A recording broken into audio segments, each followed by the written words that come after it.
พี่น้องเอ้ยโอเคแล้วเนาะบัดนี้ เห็นว่ายิ้มได้แล้วว่าบัดนี้โดยนี่เห็นมื้อนี้ทีมงานทำข่าวออกมาแล้วบ่มาแล้วแต่ว่า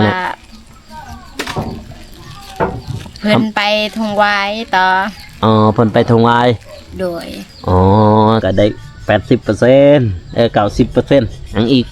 10% มีแต่ย่างหาเพื่อนบัดนี้ ก็ 100% พี่น้องเอ้ยน้องก็ยิ้มเป้ยๆแล้ว ปะกันกับแม่เต่า โอ้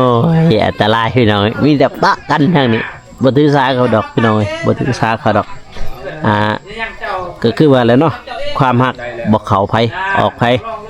สิปะสิถิ่มกันมื้อใดเฮาก็ยังบ่ฮู้หรือว่าสิตายจากกันเฮายังบ่ฮู้ดอกพี่น้องเอ้ยตอนอยู่นี่มีแต่ฮักแพงกันเนาะ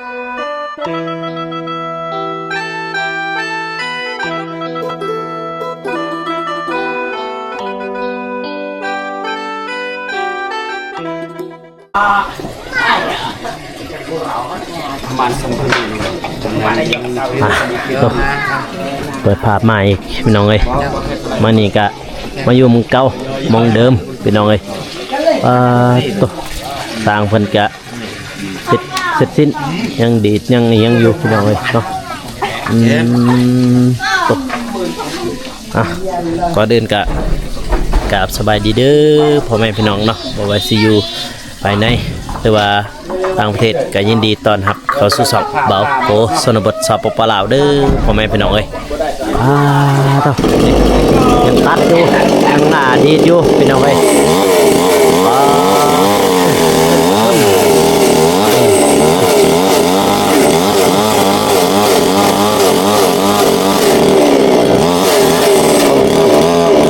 มาตรฐานเกินต่างกัน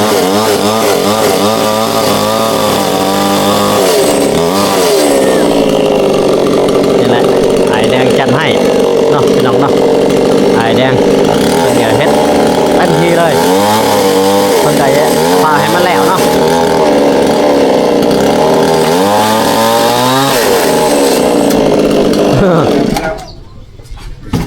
ตัวเอาพระตอกเอาบาทนี่พี่น้องเอ้ยมาพี่บานประตูปองเยี่ยมก็เอามาแล้วเนาะ1 2 3 4ชุดพี่น้องเอ้ยนี่บานประตูปองเยี่ยม4ชุดเนาะพี่น้องเนาะนี่แล้วก็ประตูกระ2มองพี่น้องเอ้ยนี่เพิ่นเอามาแล้วเนาะนี่เขาจะเอามาเรียบร้อยพี่น้องเอ้ยมืออื่นมือฮื้อกะเกี่ยมเนาะเกี่ยมมาต่อเขาแล้วก็อันนี้ก็นึกอันนี้เนี่ยประตูนี่มืออื่นเพิ่นเฮ็ดเนาะตัวนี้เนาะแล้วก็แอบต่อมาหาน้องเดิมคือเก่าพี่น้องเอ้ยหลายคนกะบ่ได้เห็นเพิ่นคลิปนี้ก็เซ็นสบายดีเนาะสบายดีน้องเดิมสบายดีเด้อไอโกสบายดีเด้อผู้ใหญ่ใจบุญทุกท่านสบายดีFCพังไทยพังลาวต่างประเทศสบายดีเบิดทุกคนเด้อโดยพี่น้องเอ้ยบาดนี้ข่าวนี้เนาะได้ฟังเสียงน้องเดิมชัดเจนแล้วบ่เนาะแต่ก่อนก็เกะแต่ก่อนเกะกะพี่น้องเอ้ยมาน้องเฮามานั่งเล่าเรื่องก่อนข้าวนึงได้บ่ตุ๊นี่บัดนี้ก็ได้ไปน้องเลยมาหาน้องคือเก่าแต่จะได้บาดนี้มันนั่งอยู่มองนี้แล้วความรู้สึกโอเคอยู่บ่โอเคแล้วบ่บาดนี้โดยเห็นบ่เรือนทางหลังเพิ่นพี่น้องเอ้ยมองนี้ให้งามเนาะเอ้ยเด็กหน่อยลิ้นโทรศัพท์ไปพูดห้ามบอกให้ลิ้นโทรศัพท์เขาไปตาเป็นลิ้นโทรศัพท์เด้อไพศาลนี่พี่น้องเอ้ยโอเคแล้วเนาะบาดนี้ เห็นว่ายิ้มได้แล้วว่าบาดนี้โดยนี่เห็นบ่เฮือนทางล่างงามพี่น้องเอ้ยแบบว่าก็คือมีเปอร์เซ็นต์หลายพี่น้องเอ้ยเนาะเพราะว่าน้องเพิ่นก็ดีใจเนาะก็ยังอีกประมาณ30%เนาะ dạ tôi ยังอีก30%พี่น้องกะสำเร็จเสร็จสิ้นบาทน้องเดิมเนาะปาโถกะโอเคอยู่พี่น้องเอ้ยเพราะว่าไก่สิแล้วเนาะน้องเนาะ ด้วย ตดีใจบ่บาทนี่ได้เฮือนนี่เฮือนเก่านี่เฮือนใหม่น้องเอ้ยอยู่เฮียงเคียงกันปาโตให้พ่อแม่พี่น้องได้เบิ่งเนาะนี่เฮือนเก่าเพิ่นนี่เฮือนใหม่เห็นบ่โตมื้อนี้มาหาเพิ่นมื้อนี้ทีมงานทำข่าวออกมาแล้วบ่ มาแล้วแต่ มาแล้ ว่าว เพิ่นไปทงไว้ต่อ เพิ่นไปทงวาย โดย โตแต่ว่าเบากูกับทีมงานเนาะบ่เห็นกันพี่น้องเอ้ยเพราะว่าเบากูอีกไปทางนึงเบากูก็ไปทางบ้านทงวายไปหาน้องสาลีเนาะแล้วก็ไปปั๊มใหม่ซอยเพิ่นเมื่อยพี่น้องเอ้ยเมื่อยเตอเลยข่อยยังเมื่อยกว่าอีกได้เมื่อยกว่าทางนี้อีกทั้งปั๊มใหม่ทั้งดึงใหม่โปทั้งฮ้อนทั้งแดดอีกโปทางนี้เด้เขาเฮ็ดหยังแน่มื้อนี้นี่เบานงเบาเจ็บเพิ่นเฮ็ดหยังแน่บ่เจ็บก็มาแล้วบ่ มาแล้ว บ่เจ็บมาหาแล้วเนาะ โดย โดยต่อเนาะบ่าวเจ็บก็เข้ามาเยี่ยมยามน้องเดิมแล้วพี่น้องเอ้ยพอเฮือนเพิ่นก็ไก่จีสำเร็จพี่น้องเอ้ย โอ้ยบ่าวโกก็ยินดีนํเนาะยินดีแต่ตอนนี้ไปเลยเนาะแต่ก่อนก็โอ้ยเกิดว่าสิแล้วบ่ได้เฮือนน้องเดิมนี่สิมีงบบ่นี่ก็มีงบแล้วเนาะพี่น้องเอ้ยมีงบเรียบร้อยเนาะไมเชล่าก็มื้ออื่นเขาจะเอามาแม่นบ่น้องบ่แม่นบ่ได้ยินทางสร้างเพิ่นว่ามื้ออื่นกับทางเบาเจ็บเพิ่นเนาะเพิ่นก็ว่ามื้ออื่นสิเอาไมเชล่ามาแล้วก็มื้อฮื้อพุ่นแหละบางทีได้แอบเนาะถ้าได้แอบแล้วก็บัดนี้โอ้ยดีอกดีใจเนาะถ้าแอมแล้วก็คือว่าอันนึงเราได้ถ้าแอมแล้วก็มีแต่ว่า90% เราได้วันนี้ถ้าได้แอมเนี่ยถ้าแอมเรียบร้อยแล้วถ้าแอมแล้วก็ได้ 80% 90%อังอีก 10% มีแต่ย่างหาเพื่อนบัดนี้ ก็ 100% พี่น้องเอ้ยน้องก็ยิ้มเปื่อยๆแล้ว โอ้ตัวนี่แหละน้องเอ้ยมื้อนี้เบาโกกะไปหาน้องสาลีเนาะเบิดเบื้อแต่ก็บ่ทิมบ่ปะทั้งสองคนพี่น้องเอ้ยเพราะมี2เคสที่ทีมงานเฮาฮับเนาะมีเคสน้องเดิมกับเคสน้องสาลีเนาะแต่ว่าเฮาก็แบ่งเวียกเนาะเพราะเฮาก็ไปทางน้องสาลีไปช่วยเพิ่นก็ให้ทีมงานเฮาอยู่นี้เนาะคันบ่เฮามานี่ก็ได้มื้อเช้านี่เนาะไปกับบ่อนงแต่ว่าทีมงานเฮาก็ให้เขามานี่แน่ไปเบิ่งทางนั้นแน่เพราะว่าทางนั้นก็มีเวียกพี่น้อยมีเวียกหลายทางนั้นเอาง่ายๆคือทางน้องนี่สิฮอด100แล้วเนาะสิได้ 100% แล้วแต่ว่าทางน้องซาลีก็เริ่มจับโยจอเข้ามาแล้วพี่น้องเอ้ยผู้ใหญ่ใจดีเพิ่นเบิ่งเนาะเพราะว่าเฮาไปถ่ายมื้อนี้พี่น้องเอ้ยก็บ่ทันได้ลงฮอดคลิปแหละคือว่าสัญญาณก็มีอยู่ทางบ้านเพิ่นแต่ว่าบ่มีเวลาลงเนาะถ่ายคลิปแล้วก็ช่วยเขาเจ้าพี่น้องเอ้ยจีแรงๆพุ่นแหละเด้อพี่น้องเด้อเอากูสิลงเนาะมาต่อบ่โศกเสาตี เงียบแย้มแจ่มใสแน่มื้อนี้เขาเฮ็ดหยังน่ะ เขาปู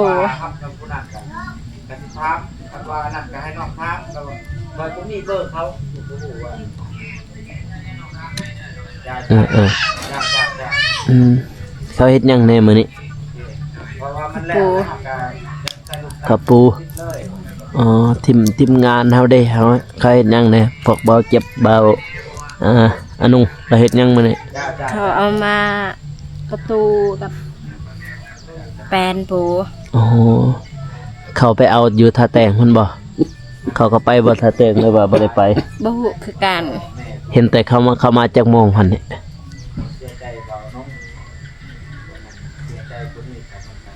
บ่ฮู้คือ กัน อ๋อ เพราะว่าบ่ได้เบิ่งมอง ได้เบิ่งโมง โดย ตอนนั้นน้องกินข้าวแล้วบ่เลยว่ายัง กินข้าวแล้ว โอ้ประมาณสิถึงเที่ยงพี่น้องเอ้ยเนาะเที่ยงแรงพุ่นแหละประมาณ1 โมง 2 โมงพุ่นแหละเนาะเพิ่นมาเพราะว่าบ่าวกูมาก่อนบ่าวอนงพี่น้องเอ้ยทีแรกกะว่าสิเข้ามาหาน้องเดิมนี่แหละก่อนแต่ว่าทีมงานเฮาก็มานำหลังก็เลยว่าเพราะว่าบ่าวกูมาสินเสียนทึงเด้พอดีเข้าไปหาน้องซาลีซะเพราะว่าเพิ่นทางเพิ่นก็เวียกก็หลายทางนั้นแต่ว่าเพิ่นเริ่มใหม่ๆเด้บ่คือน้องเด้เพิ่นง่ายๆก็เริ่มจากศูนย์เลยจากศูนย์สุดศูนย์เลยคือน้องก็ยังว่าเริ่มจาก10จาก20เบาขึ้นไปก็คือว่ามันมีสถานที่แล้วเนาะคือน้องมีสถานที่แล้วแต่ว่าน้อง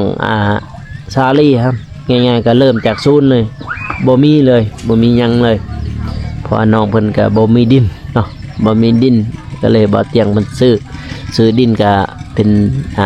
หมองปลา6ดอกถ้าน้องได้เบิ่งคลิปน้องก็สิเห็นดอกหมองที่นั้นหมอง6ฮะอ๋อให้เด้อ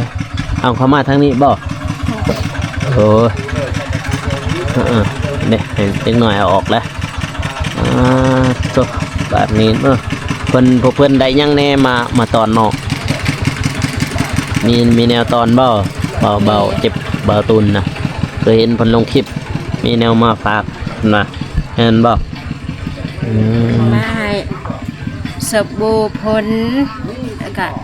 ไข่แตะหนึ่ง ไข่แตะหนึ่ง มีแพ็คหนึ่งแก๊สหนึ่ง มีแก๊สหนึ่งเนาะแล้วก็มากมันยัง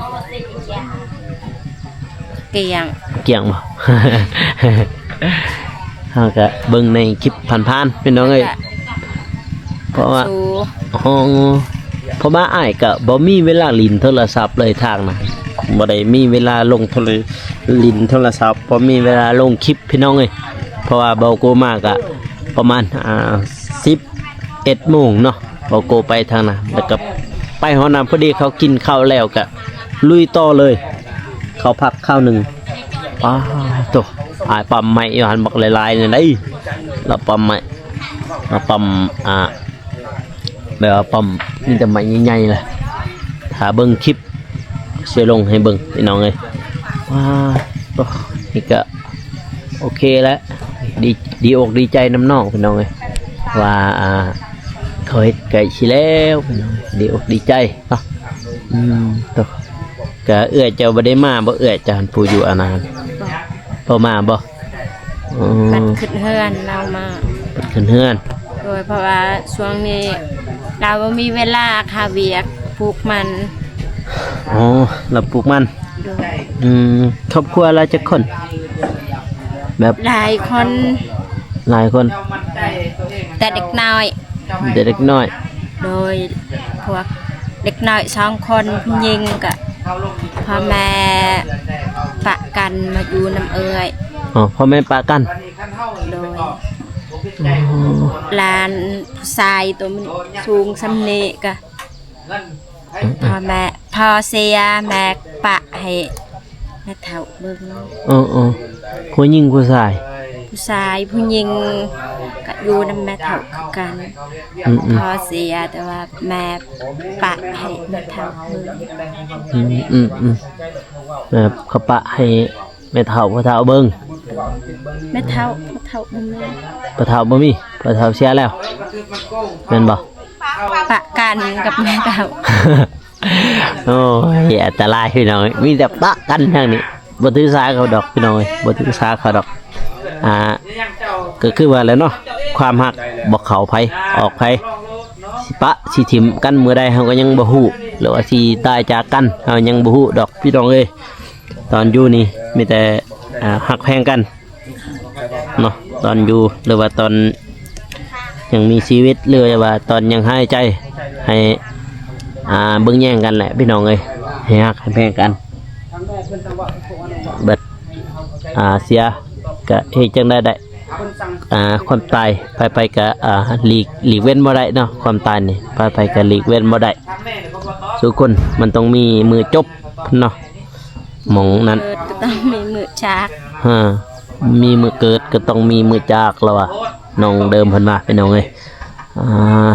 บัดนี้ก็เรียบร้อยน้องนึ่งข้าวนึ่งน้ำแล้วบ่ หนึ่งเขาแล้ว นึ่งล่ะโอ้น้องก็นึ่งข้าวเรียบร้อยพี่น้องเอ้ยวันนี้สิได้หยังกินวันนี้มีหยังกิน ยังบ่ฮู้คือกันว่าสิเฮ็ดของกินนี่สั่ง ยังบ่ฮู้ โดย พี่น้องเอ้ยเดี๋ยวนี้น้องเดิมยิ้มออกแล้ว ยิ้มออกแล้วพี่น้องเอ้ยแบบว่าไงก็สดใสพี่น้องเอ้ยเพราะว่าน้องก็มีความมังเนาะความฝันนี่คือความฝันกลายเป็นจริงเนาะความฝันของน้องอยากได้บ้านอยากได้เฮือนก็ได้แล้วพี่น้องเอ้ยเบิ่งทางหลังนี่ให้พี่น้องได้เบิ่งเด้อ FC ฝั่งไทยฝั่งลาวหรือว่าต่างประเทศก็เข้ามาชมน้ำกันพี่น้องเอ้ยก็แสดงความยินดีนำนอกเนาะเพราะว่าทีมงานเราเป็นเคสแรกเลยที่ทีมงานเราเฮ็ดเนาะเฮ็ดหรือว่าฮับทีมงานเราเพราะว่าผู้ใหญ่ใจดีเพิ่นก็หวังนำทีมงานนั่นแหละว่าสิสร้างสิช้าเฮ็ดสำเร็จบ่เนาะจังได้ก็ขอบอกขอบใจเนาะทางผู้ใหญ่ใจดีที่เมตตาทางน้องเดิมแล้วก็ทีมงานให้ทีมงานเราเป็นสะพานบุญครั้งนี้เนาะก็ขอบอกขอบใจเนาะนี่เฮือนเก่าเพิ่นไม่น้องเลยนี่แต่ก่อนอยู่นี่แต่ว่า FC ผู้ใดเข้ามาไม่ก็ฟังคำนี้ก็น่าจะฮู้เนาะเฮือนเก่าเพิ่นอยู่นี่พี่น้องเลยแหละก็ย้ายมานี่เนาะแต่ว่าบริปินกันจังสีเลยปินมาทางข้างนี่พาดดอกมันนี่ก๊อกน้ำอยู่หันเด้น้องก็ยังใส่แล้วเนาะอยู่หันเนาะ ใส่ค่ะ เอาท่อต่อบ่เอาท่อมาต่อเอาพี่น้องเอ้ยพอบ่อยากให้มันเสียท่อเนาะบัดนี้เศษบอลล่างถ้วยเด้บอลได้บัดนี้กะว่าบอลในบอลหันเลยบ่มองเก่าบ่หรือว่ามองใหม่ อยู่กวักหมากเงาะ มึงเงาะบัดนี้น้องสิเฮ็ดห้องน้ำได้บอลนั่นบ่บอลใดน้องมีแผนแล้วบ่ บอนกวักหมากเงาะ บอลนั้นคือกัน โดยว่าอยู่นี่ก้อนหินลายอยู่ถึงแบบมีก้อนหินคือกันแต่ว่า ขุดได้ บ่ลาย บอลนี้มีก้อนหินหลาย โดย ก็ต้องได้ขุดอีกพี่น้องเอ้ยน้องเด่นขุดได้บ่ ได้ คันบ่ได้ก็ให้เบาเจ็บ ลงมาก็ถอย ให้บ่เจ็บแล้วบาดนี้บ่เจ็บมาซอยแต่ว่าทีมงานเฮาก็บ่เจ็บและมาซอยเจ้านี่บ่เจ็บกับเบาตูนเพราะว่าพวกจังได๋กับพวกอ้ายกับเที่ยวไปเที่ยวมาอยู่แล้วทางนี้นี่มาเบิ่งพุ่นแหละน้องสาลีเพราะว่าบางทีก็ไปน้องสาลีแล้วก็มาทางนี้ถ้ามาทางนี้ก็ไปน้องสาลีเพราะเส้นทางเดียวกันพี่น้องเอ้ยแต่คนละบาทซื่อๆเนาะบาทนี้แหละพี่น้องเดิมก็สิได้เฮือนใหม่บ่ได้ดอกตั้งสิได้เหรอตั้งได้เหรอ บ่แม่นสิได้น้องเอ้ยก็บาทนี้แหละเมื่อยบ่เบอร์นี่เมื่อยอยู่บ่เฮ็ดเวียกมื้อนี่ เมื่อย ก็เมื่อยอยู่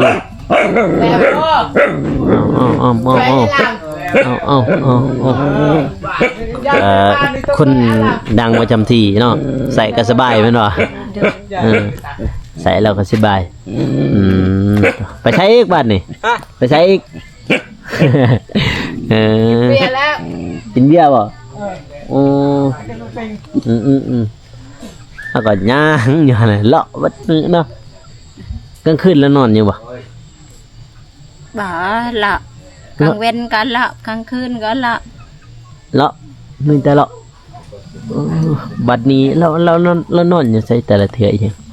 อยู่ใส่เราอยากนานแต่มากินข้าวอยู่เฮือนน้องเดิม มากินข้าว พี่น้องแล้วเด้นี่ใช่พี่น้องวะ อยู่พูดอยู่เฮือนหลังสุดท้าย อ๋ออยู่หันบ่ โดยแต่ว่าใส่ง่าย ใส่ง่ายไผก็ใส่เราบ่เรียกว่ามีแต่น้องใส่เรา ไผก็ใส่น้องดื่มก็ใส่คือกัน ก็ใส่คือกันง่ายพี่น้องเอ้ยเพราะว่าเราก็นิสัยดีอยู่เนาะแต่ว่าเราง่ายๆก็บกครบชิ้นส่วนที่ของร่างกายเลยพี่น้องเอ้ยไปต่างเสียว่าบ้ากะบะนี้เนาะแต่บอกฮอดคันว่าบะชิ้นส่วนเราบกครบเชื่อสติเราพี่น้องง่ายๆจังสั่นเราก็เป็นผู้ชายแต่ก่อนแต่เกิดเลยบ่เป็นอันนี้เรียกว่าบ่ฮู้ เป็นแต่เกิดละ เป็นแต่เกิดเลยนี่คำเลยพี่น้องเอ้ยวันนี้ก็มาหาน้องเดิมคือเจ้ามาแสดงความยินดีเนาะเพราะว่าไก่แล้วพี่น้องวันที่น้องรอคอยจับโจกเข้ามาสิได้เห็นน้องยินแล้วยิ้มสดใสเนาะจะได้เห็นตอนที่น้องขึ้นเฮือนป้าเต้าแต่บ่ฮู้ดอกมือใดสิแล้วเลยทีมงานเฮากะบ่ได้สร้างกะบ่ได้เนาะเพราะว่าตามงบเฮาน่าจะพอแล้วตามที่ได้ยินแล้วว่าน่าจะพอแล้วงบเฮาแต่ว่าเฮาก็คอยเป็นคอยไปน้องเอ้ยมันนี่เบานุ่งเป็นกะมานี้เบาตูนเบาเจ็บเป็นกะมาเนาะแต่ว่าเฮาไปพูดพี่น้องเอ้ยโอเคพี่น้องเอ้ยคลิปนี้ก็ว่าอยากยาวเนาะเพื่อเป็นกำลังใจให้น้องเดิมแล้วก็เบาโกเนาะมาแสดงความยินดีเนาะง่ายๆเอาให้น้องไว้พรผู้ใหญ่ใจบุญเพิ่นผู้ที่เพิ่นเบิ่งอยู่นี้อยากให้น้องไว้พรเพิ่นอีกครั้งเนาะแต่ละคลิปเนาะอยากให้น้องไว้พรเขาเจ้าเพราะเขาเบิ่งโดยความฮักความแพงความสงสารพี่น้องเอ้ยเนาะเอาไว้พรเลยเนาะ ขอบคุณเด้อผู้ใหญ่ใจบุญทุกท่านที่ซอยเรือน้องเดือมกับน้องเด่นขอให้เพิ่นอยู่เย็นเป็นสุขกายสุขใจให้ร่ำให้รวยเฮงให้ปังนอนใครได้เงินหมื่นตื่นใครได้เงินแสนความเจ็บอย่าสุดได้ความไข้อย่าสุมีให้สุขภาพแข็งแรงเฮ็ดเวียกอันใดก็ขอให้ประสมความสำเร็จให้อายุมันยืน rồiเอาต่อเลยจือบ่เว้าเลยอะไรก็ได้ไว้พรนะครับเจ้า ปรารถนาสิ่งใดก็ขอให้ได้สิ่งนั้นเด้อสาธุ โอ้ยเนาะน้องเนาะFC ก็ตอนนี้ก็คือสิยิ้มออกแล้วพี่น้องเอ้ยเป็นยังยิ้มออกเนาะก็คือว่าน้องเพิ่นก็อวยพรเป็นแล้วพี่น้องเอ้ยบ่กะเนาะเสียงก็เริ่มแห้งแล้วได้บัดนี้นี่เริ่มแห้งนะว่าก็ได้ยินแล้วมันใดผิดพลาดก็ขอโทษเด้อ FC ทั้งไทยทั้งลาวต่างประเทศโดยเนาะก็คือแต่กี้เนาะ FC ก็เคยเห็นอยู่ดอกเล่าอวยพรเกะกะตอนนั่งคลิปบ่เตียงเดี๋ยวนี้บ่าวโกบอกเลยคำเดียวว่าน้องยิ้มได้อวยพรได้ก็ถือโอเคแล้วเพราะว่าความฝันของน้องสิกลายเป็นจริงแล้วพ่อแม่พี่น้องเอ้ยจังใดก็ขอบอกขอบใจเนาะที่สนับสนุนหรือว่าให้ทีมงานเฮาเป็นพระสะพานบุญในครั้งนี้เนาะพี่น้องเนาะจังใดก็ขอให้ FC ทุกคนจงมีสุขภาพแข็งแรงความเจ็บอย่าได้ความไข้จะสมีให้เจ้าหังเจ้ามีให้เจ้าร่ำเจ้ารวยตลอดตลอดปีเด้อ FG ทุกท่านเนาะปรารถนาสิ่งใดก็ขอให้ได้สิ่งนั้นนอนรับก็ให้ได้เงินหมื่นตื่นขึ้นมาให้ได้แก้วมณีโคตรเด้อ FC ทุกท่านเลยเนาะเอาจังไดก็คลิปนี้ก็บ่าวโกสิจบไปเพียงเท่านี้พ่อแม่พี่น้องเอ้ยคลิปนี้ก็บ่าวโกขอลาไปก่อนเด้อพ่อแม่พี่น้องเอ้ยแล้วเจอกัน EP หน้าเนาะบ๊ายบายแน่น้องสบายดีเด้อบ๊ายบายแล้วเจอกัน EP ต่อไปพี่น้องเอ้ย